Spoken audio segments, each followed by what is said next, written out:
So keeping watch.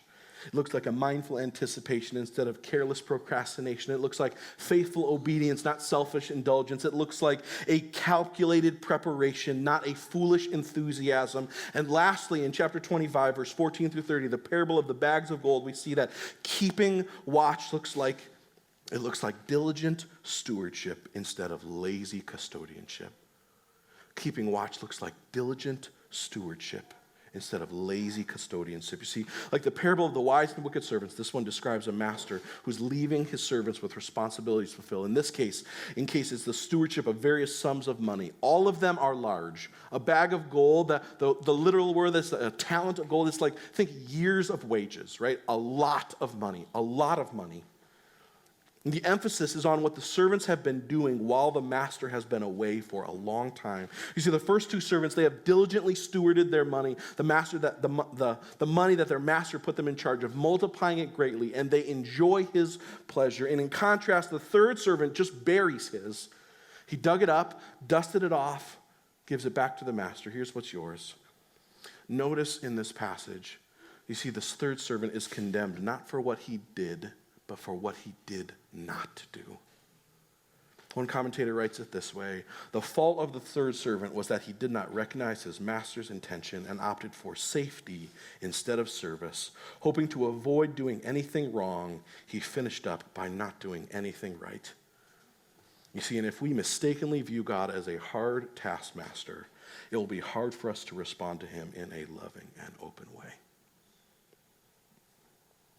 You see, here's the point.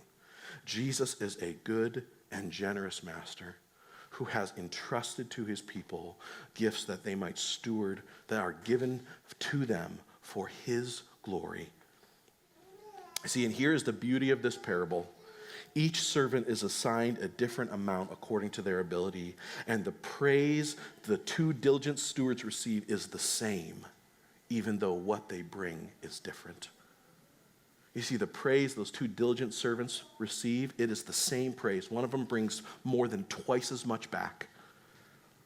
You see, the late Warren Wiersbe sums it up this way.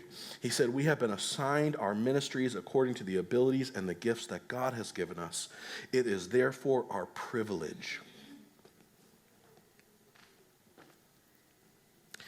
It is therefore our privilege to serve the Lord and to multiply his goods." It's our privilege then to serve him and to multiply whatever it is he has given you for his kingdom. You see, the diligent stewardship is not motivated by a desire to impress or a longing for approval or a goal of praise. It is driven by a passion to please. You see, verse 23 says this: come and share the master's happiness. Ephesians 5 tells us, find out what pleases the Lord and do it. You see, when you get the gospel, when the truth about who Jesus is and all he has done for you, when that clicks in your heart, what you realize is that you are altogether wildly unimpressive. You are altogether wildly unimpressive, but that Jesus loved you anyways.